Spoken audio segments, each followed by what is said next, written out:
Kalau kita mau menang sendiri di dalam permainan itu terlihat nanti di panggung atau di layar itu terlihat banget. Oh ternyata aktor ini cuma mau umum bahwa dia bisa bisnis acting.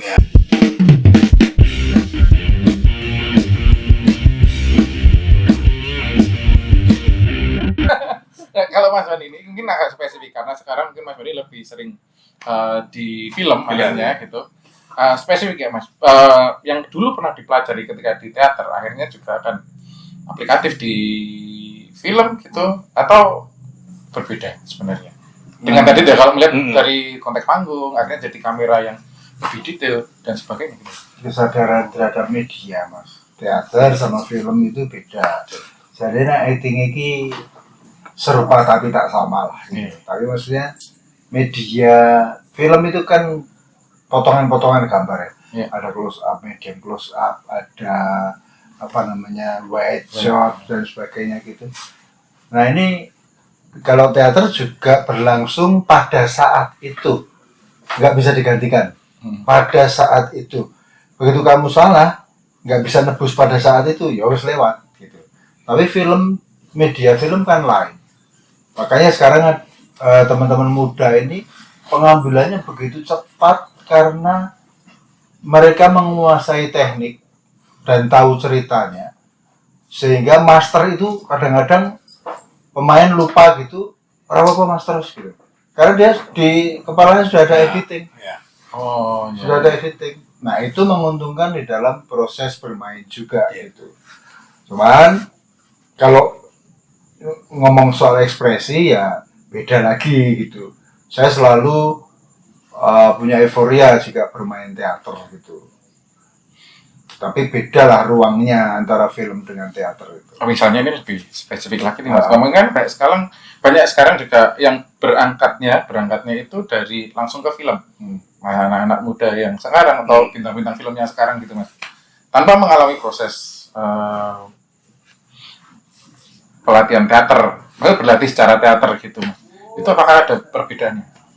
Menurut saya sih nggak harus ya. Maksudnya pemain film nggak harus berangkat dari teater atau sebaliknya misalnya.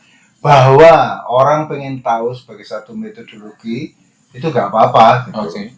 Dan juga produksi film sekarang sudah sangat banyak membutuhkan SDM yang sangat banyak di berbagai bidang, baik bidang artistik, teknik yang lain, atau keaktoran itu sendiri. Sehingga, nah salah satu kemudian resikonya adalah juga mendapatkan pemain yang memang kurang berpengalaman resikonya, tapi juga sekaligus bisa menemukan talent yang memang mendadak. Ya, talent yang bagus. Kalau orang ditanya, kamu pernah main? Enggak, saya belum pernah. Itu sangat mungkin.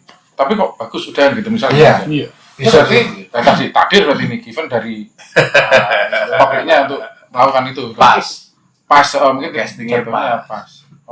Nah, kalau mungkin Mas dari anak-anak sekarang nih yang mungkin berangkatnya langsung ke film tanpa mengalami proses teater gitu kan, ada nggak sih Mas yang bisa diambil mungkin teknik-teknik atau pembelajaran apa dari teater yang bisa digunakan buat ngembangin diri yang akhirnya nanti akan suitable cocok sama film, sama produksi dan sebagainya gitu? Sebenarnya kalau sekarang ya ini anggapan saya sendiri perlu dicek lagi. Maksudnya teater itu juga masih seksi untuk menempa diri, karena banyak juga pemain-pemain film yang juga senang ketika dilibatkan di dalam satu produksi teater. Itu diakui atau tidak, teater masih dianggap seksi untuk menempa diri gitu. Karena tentang ya mereka ya. Iya, karena sebetulnya kalau muara acting itu ya di mana-mana satu ya, metodenya bisa satu, medianya yang banyak. Nah kesadaran terhadap media itu yang menurut saya jadi lebih penting gitu. Supaya nggak ada nuding dua itu tadi loh. Tergantung medianya. Iya. Mungkin kesadaran akan media. Kesadaran akan medianya yang perlu dipelajari lebih jauh. Iya. Nah kalau dari metode perkembangan metode pembelajaran teater Mas, kalau dari Mas Eko. Ya, apa yang terjadi di film juga terjadi di teater. Ini studinya Peter Brook ya. Hmm. Ada kelompok teater yang nggak pernah latihan. Yang penting hafal, latihan sekali 2 kali, pentas ler. Udah tiba-tiba penonton wow, tepuk tangan, wah. Tapi ada kelompok teater profesional latihan sebulan 2 bulan, pentas flop. Oh, ada gitu. Nggak ada, bukannya nggak ada. Ya. Jadi kalau di teater kemudian itu dibedah, berarti ada kejenuhan ketika latihan. Sehingga para pemain itu anti klimaks ketika main. Ya. Karena sutradara tidak bisa membawa ritme latihan, sehingga latihan ini menjemukan. Ya. Akhirnya menjadi beban, dan ketika pentas, beban itu yang muncul. Bukan kesenangan homo ludens tadi. Ya. Tapi yang tadi, kelompok amatir tadi, yang nggak pernah latihan, hanya sekali 2 kali, itu pas main, girohnya tinggi sekali. Ya, itu ini yang makanya tadi takdir tadi itu sebetulnya bisa dijabarkan semacam ini. Sehingga di dalam metode latihan teater itu sakjane nggak ada yang paling tepat. Tapi yang cocok tuh bagaimana caranya ini pas. Dan itu mungkin setiap kelompok akan memiliki berbeda. Oh, Maka contohnya beberapa teater di Jogja ini, satu kelompok teater punya penulis sendiri. Penulis ini akan membuat karakter yang pas bagi para anggotanya. Ya. Ada yang begitu. Iya. Tapi ada yang kelompok ambil naskah dari luar. Ya. Tapi dia perlu juga audisi. Ya. Nanti dipilih siapa-siapa yang pas sesuai dengan pandangan sutradara atau produsernya. Ya. Gitu. Nah, tapi 1-2 ini tetap saja harus menemukan pola latihan yang pas sehingga nanti ketika main itu homo ludensnya nggak hilang. Bukan menjadi beban, bukan menjadi kejenuhan tadi yang harus diulang dan sebagainya. Nah, gitu karena problematika ini itu melahirkan banyak model, metode atau cara-cara berlatih teater. Ya, cara yang paling dasar bukan cara, konflik paling dasar yang bisa mengembangkan metode adalah apakah acting itu dilakukan sesuai dengan teknik yang diajarkan atau acting itu muncul dari dalam. Kedua-duanya kan bisa melahirkan sesuatu yang hebat, gitu kan? Nah, maka dari sinilah muncul perkembangan banyak metode tadi. Tetapi teater seperti yang disampaikan Mas Bani itu kan selesai dari awal sampai akhir selesai. Kalau terjadi kesalahan pemain nggak bisa diulangi lagi. Maksud teater replay, kan nggak mungkin. Coba balik ini nggak mungkin. Kalau film masih mungkin retake. Nah, satu, yang kedua, di film diwakili oleh mata kamera, ya kan, tergantung kameranya nyari mau kemana, mau wide shot, mau close up, mau medium close up, terserah kameranya. Kalau di kita, mata kita nggak bisa wide shot, nggak bisa close up, nggak bisa medium close up, karena iso, kecuali di sini tempel dong, puter-puter nggak mungkin. Terus Anda, terus penontonnya itu anak-anak sekarang yang apa-apa pegang HP, udah dari kok jauh ya, di zoom, nggak bisa, kan gitu ya. Jadi penonton juga melihat apa adanya sesuai di posisi di mana dia duduk dan pertunjukan berlangsung sementara dari awal sampai akhir setelah itu sudah. Nah, dari situ muncullah ramuan-ramuan bagaimana caranya penonton betah duduk dengan pertunjukan saya. Ada yang titik kekuatannya di cerita. Nah, ceritanya dramatik seperti Hidayah itu, mati dia ketika dikubur, kuburannya menyempit karena orangnya pelit, misalnya demikian. Nah, gimana? Ada yang membuat kita sedih sehingga penontonnya bisa menangis, tapi ada yang membuat penontonnya diajak berpikir. Misalnya begitu. Ada yang dibuat wow saja. Wow, apa? Ceritanya apa? Kurang ngerti. Ada gitu juga. Jadi, nah itu tadi dikatakan Mas Wali, ekspresi teater itu berbeda di situ dengan yang di film. Dan selepas pentas, pemain itu bisa langsung lihat hasilnya dengan tepuk tangan penonton tadi. Betul. Atau salaman penonton naik ke atas panggung, atau ada penonton yang datang ke ruang rias misalnya. Di film kan enggak, nunggu premier dulu. Gitu. Bahkan itu pun tergantung tangan kejamnya editor. Kalau sudah kudus getih lagi sama editor diedit dibuang gimana coba? Kan gitu lah. Itu beda medianya di situ. Oke. Satu pertanyaan terakhir dari saya untuk jeda berdua. Kalau dari Mas Eko dulu, kan pasti ngomongin tentang proses yang akan terjadi gitu, ini pasti nanti akan melibatkan aktor-aktor itu juga. Misalnya kita ketemu dengan aktor yang lama, dengan aktor yang baru, atau bahkan bisa dibilang kayak bintang tamu misal seperti itu ya. Datang situ tanpa ada latar belakang keaktoran atau latar belakang berlatih teater dan sebagainya gitu. Kalau menurut Mas Eko, ada kemungkinan apa namanya yang pas untuk dilakukan gitu nggak sih Mas? Bisa. Jadi begini Mas, jadi pertunjukan itu kan kalau rada jero sithik ya, rada blawong sithik. Jemur. Buat teater ini kan bisa tampil sebagai seni, Ya. bisa juga sebagai hiburan atau entertainment. Ya. Kalau yang disampaikan tadi, bintang tamu masuk tidak punya latar belakang, langsung di approach, langsung main, itu bisa jadi dalam konteks hiburan. Ya. Dengan situasi kondisi tertentu, diletakkan di adegan tertentu, dengan perilaku tertentu, dengan harapan itu akan menarik, bisa jadi. Tapi ketika masuknya di konteks seni, yang pure seni, ini agak susah. Karena kita harus bagaimana caranya menyadarkan si bintang tamu ini bahwa ini seni. Atau bisa, tetapi kita harus mengubah seluruh konsep, di mana apapun yang dia lakukan di situ menjadi bagian dari seni. Tapi ini kaitannya karo konsep. Ya. Nah, sementara ini di panggung kita tuh konsepnya sudah ada. Jadi artinya begini, saya mau pentas ini, ngambil konsepnya dari ini. Jarang sekali yang seluruhnya saya bina dari awal.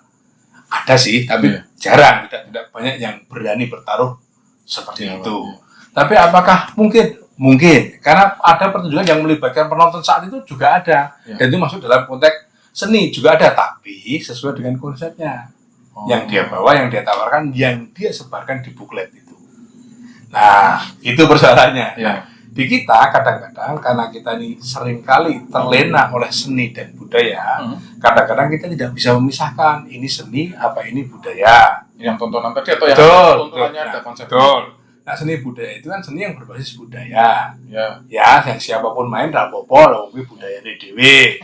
Nek elek ya rapopo, lebih penting ono sing cinta budaya kita untuk melestarikan budaya kita. Jelek apa? Lestari budaya aku. Iya. Ada sih ngono gitu. Iya. Itu memang. Ya. Tapi ada yang seni yang membutuhkan syarat-syarat tertentu.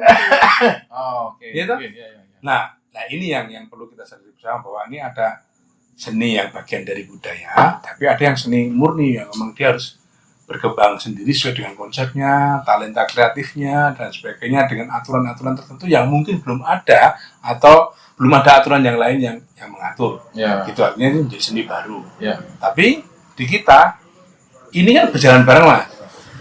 Sing budaya dengan yang seni baru itu kadang-kadang berjalan bareng. Nah, masing-masing kan kadang-kadang berebut penonton. Ya. Nah, di dalam banyak event ini yang kalah. Ya. Karena yang seni murni ini kan harus istilahnya melakukan produksi. Kalau yang ini kan dilibatkan dalam seremoni bisa. Oh iya. Dilibatkan ya. Dilibatkan di dalam prosesi bisa. Jadi bintang tamu tampil 5 menit bisa. Dipotong 1 menit bisa. Kalau yang dari konsep ini kan kadang-kadang nggak bisa.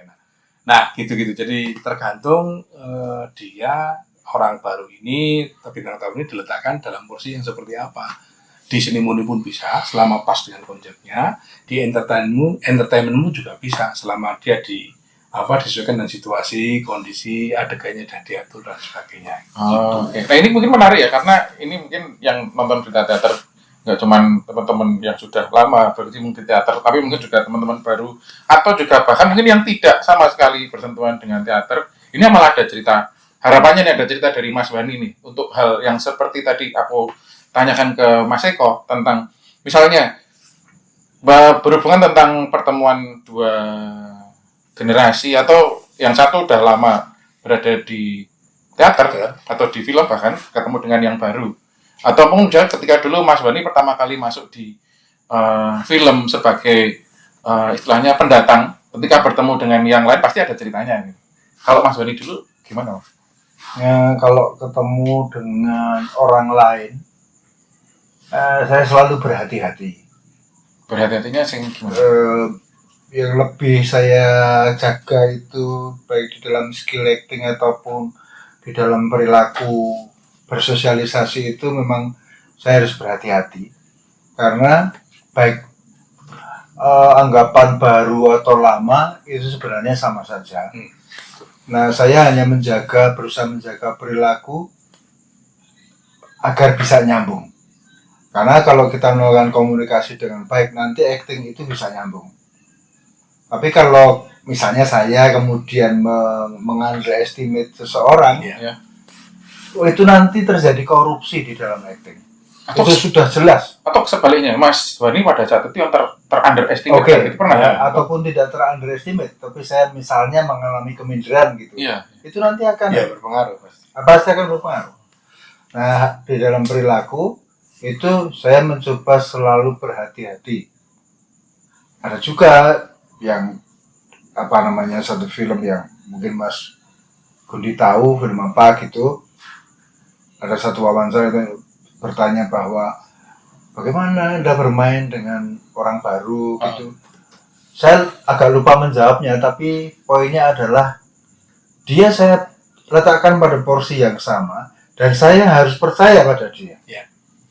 Harus percaya pada dia. Nah, kemudian apa yang menjadi kunci bagi saya?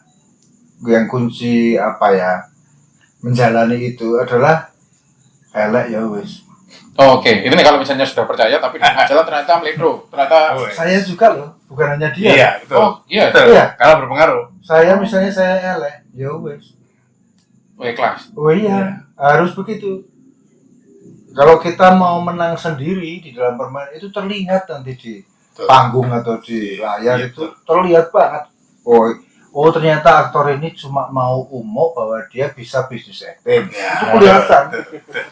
Itu kelihatan banget. Mungkin orang lain nggak tahu siapa. Secara umum mungkin orang nggak lihat boleh. Tapi saya ini mengarep ada soal bisnis acting gitu. Ini yang menurut aku harus ada. Nah, perilaku semacam ini ulang alik dengan skill yang kita hasilkan. Ya. Kalau kita nggak punya kerendahan hati untuk melakukan apa yang kita lakukan, nanti pasti out of ukuran.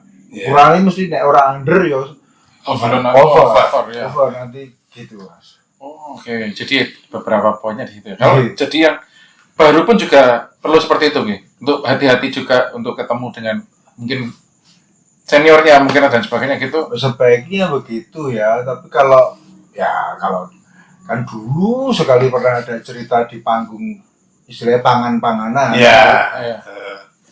Di hari ini sebetulnya itu nggak bagus ya. Iya. Nggak bagus. Tapi kalaupun itu Terjadi. kalaupun itu mau dilakukan, itu bisa. Resikonya adalah mati sampio. Mati sampai. Jelek kabeh. Jelek semua. Gitu malah. Oh, iya. Mati semua nanti. Oh, oke. Makanya memang itu Kalau perlu dalam konteks yang tadi kan saya bintang tamu tadi. Iya. Kalau yang konteks pemain baru dan pemain lama memang harus seperti ini. Iya, Jadi iya. saling menjaga. Jadi ini Saling tim. Iya. Ini tim bukan individu dan individu. Tetapi di dalam teater, kelompok teater itu ada istilahnya bintang. Ya. Kan ada teater yang memang menghadirkan bintang tertentu untuk menarik penonton. Nah, teater yang bintang ini kadang-kadang memperlakukan juniornya seperti junior, bukan seperti teman bermain. Ya. Nah, ini biasanya agak berbasis budaya ya. Jadi istilahnya kamu belajar teaternya dengan cara bermain teater. Jadi dia lebih banyak untuk menunggu dari si seniornya ini seolah-olah demikian Ya. atau meniru dari seniornya ini. Kan gitu. Tetapi ini dibatasi juga, tidak sampai pada tadi yang pangan-pangan tadi saling makan lah. Iya, betul. Biasa saling menghabiskan lah, tidak begitu. Kalau saling menghabiskan pasti jadinya akan jelek. Mati Karena sampai betul bareng. di teater yang berbasis budaya kadang-kadang latihannya begitu ya. Ya. Metode itu diajarkan dengan cara semakin banyak kamu bermain semakin bisa gitu kan, ala bisa karena biasa. Ya. Jadi ada yang begitu. Tapi kalau teater modern biasanya dengan latihan-latihan. Nah, latihan-latihan yang dilakukan seminggu, 2 minggu, 3 minggu, 1 bulan, 2 bulan inilah yang untuk melumerkan antara yang senior dengan junior. Sehingga demikian. Oh, oke. Baik. Tapi non sewu ini kita mungkin akan lanjutkan nanti episode selanjutnya. Ya. Jadi matur nuwun Mas Bani, matur nuwun Mas Eko Oke, untuk sama. penjelasan dan cerita-ceritanya tadi. Sip. Ini jadi teman-teman yang nonton berita teater untuk episode kali ini mungkin kita akan cukupkan dulu. nanti kita akan lanjutkan lagi di episode berikutnya. Jadi kalau ada episode baru ditonton aja ya. Tetap di Berita Teater.